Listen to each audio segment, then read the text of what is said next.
How many chief happiness officers do we have in the room? Do we have any others? No?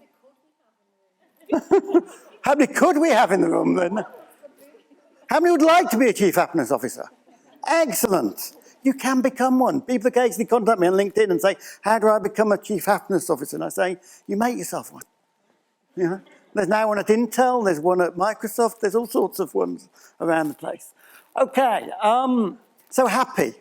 I'm going to tell you an interesting story here because actually a couple of years ago, Happy wasn't doing so well. And I'm going to tell you about the transformation that's happened in Happy in the last couple of years. A couple of years ago, we were losing a hell of a lot of money. And there was actually a danger that we might run out of money and go bankrupt. We, in 1 year, went from £185,000 loss to £166,000 profit. How do we do that? We did it by going, when you're making that kind of loss, the normal business reaction is to clamp down, cut things, get more hierarchical, yeah? What we realized was we had lost some of our principles. We weren't fully implementing the ideas in the book, the ideas that we were actually training other people to do. So what we did over those couple of years was basically go back to our core principles and put them into place. And we've seen the effect that can have. So who knows this guy? And you know that guy? Who's seen the David Marquet video? Okay, I'm going to show the first bit of it, because one thing that, as Sarah said, that I decided I would do is make no decisions. So let me explain where this came from.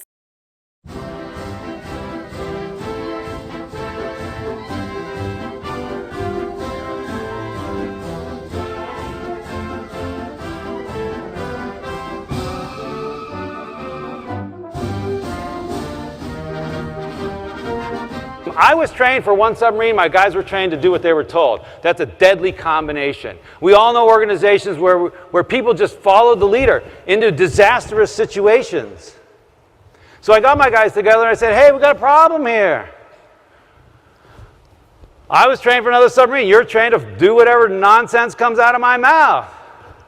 That's right, Captain. I mean, they knew. They already knew. I was pretty much talking to myself.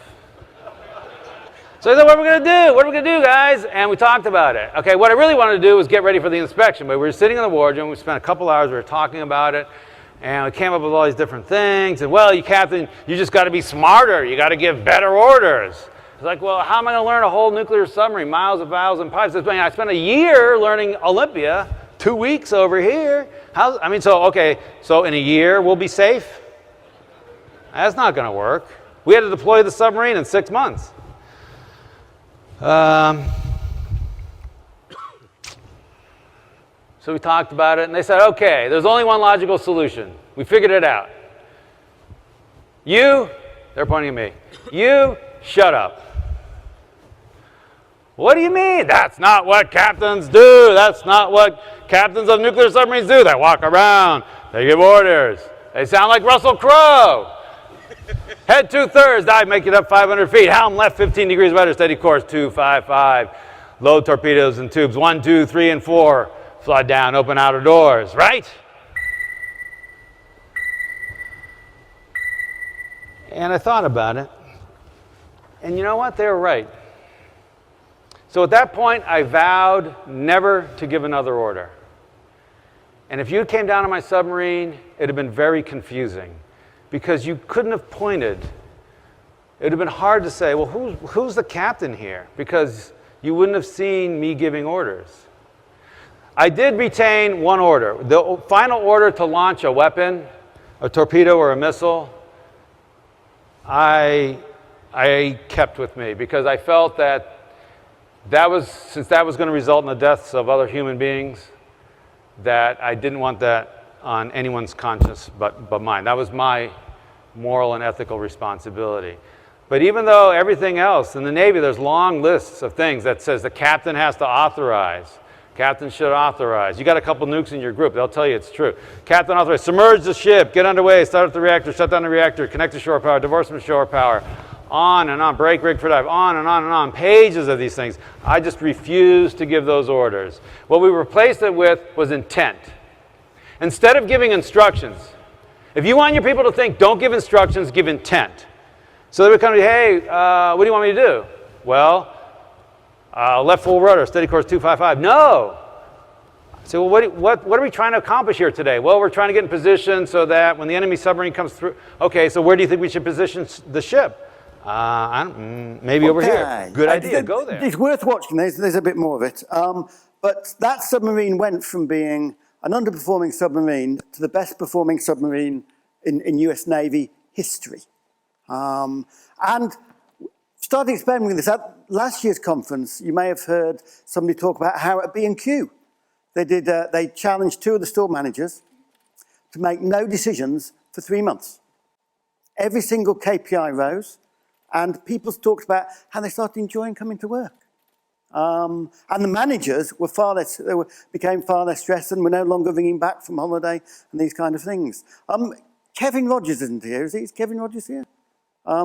He's from a healthcare charity called Paycare in Wolverhampton, where he decided to do it at the beginning of this year, having read my blog, and the first quarter was the best performing quarter in 10 years.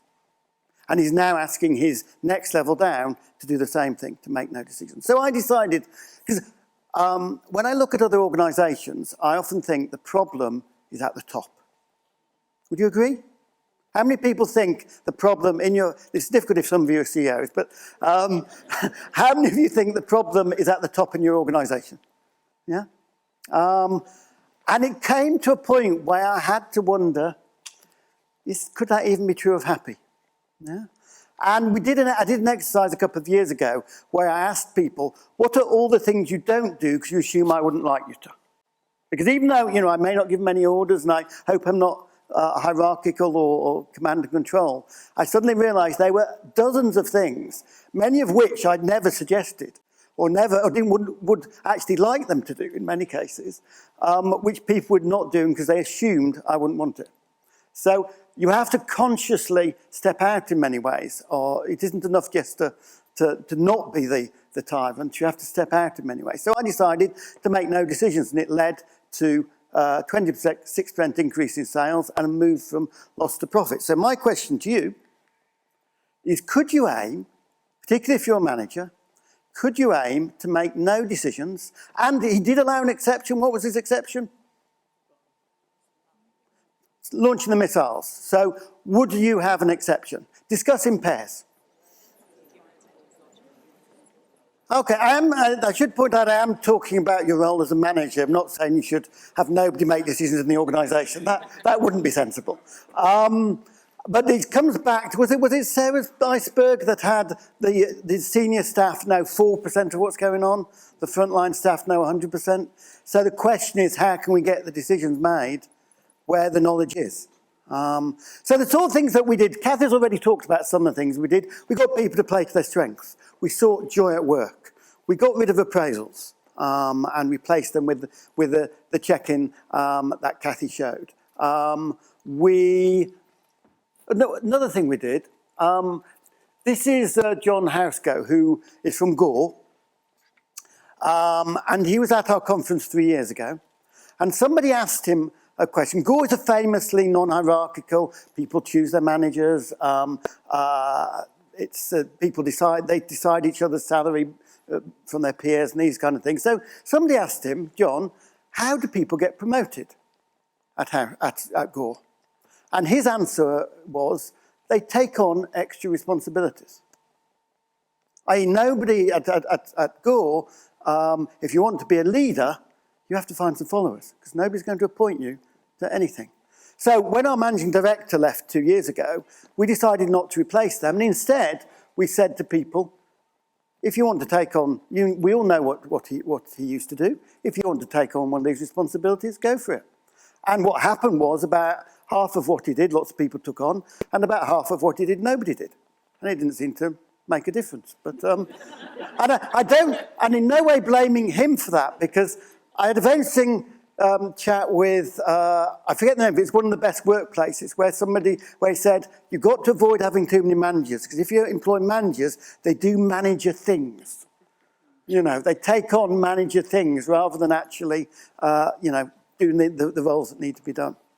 So that was one thing we did. Another thing is job ownership. Can you get your people in your company to each own something so that the manager doesn't have to make the decision? So the example I normally give is pricing. John and Ben decided to change prices, and that was their decision because they own that. And then they're accountable for the consequences. Other people are responsible for other things. Ideally, every decision in a company should be owned by somebody. So then they can make the decisions, maybe after consulting people, after taking advice. Yeah? Rather than it having to go up to a manager or up to a higher board. Does that make sense? Yeah?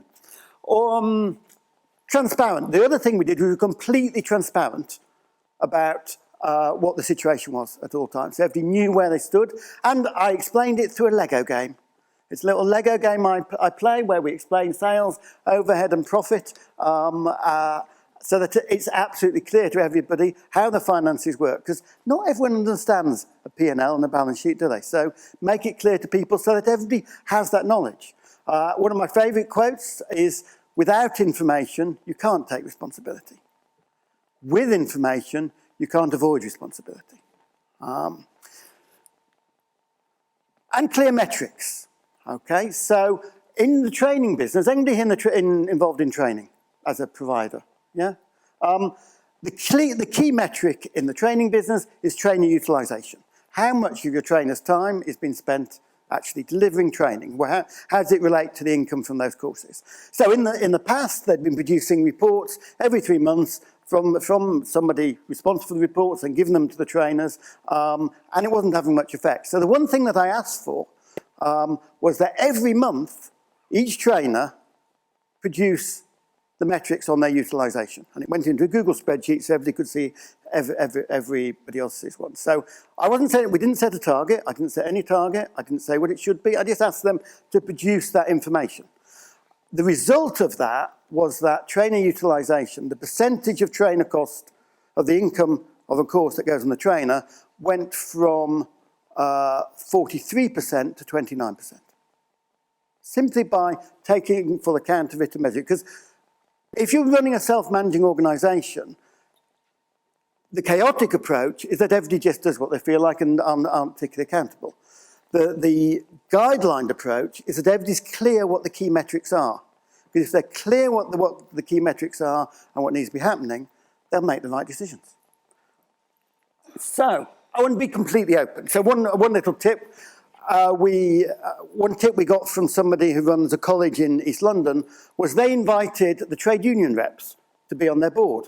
And they found that the effect of that was that they got a much better sense of what the frontline staff felt, so that when they were about to do something stupid and the trade union people said, hang on a moment, they made that mistake in the meeting rather than to 10,000 people.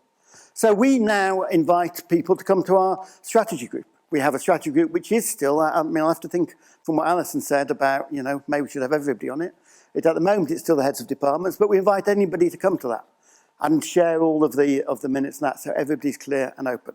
So those are the kind of changes we made, putting basically at every point in the company saying, what would actually be the Happy Manifesto approach? What would be the way of doing this?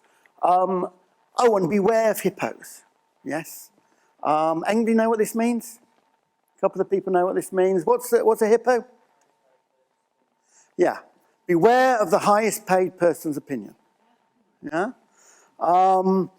There's a lovely story from, actually from Google, about where this is a major slogan. They put it on notice boards and things.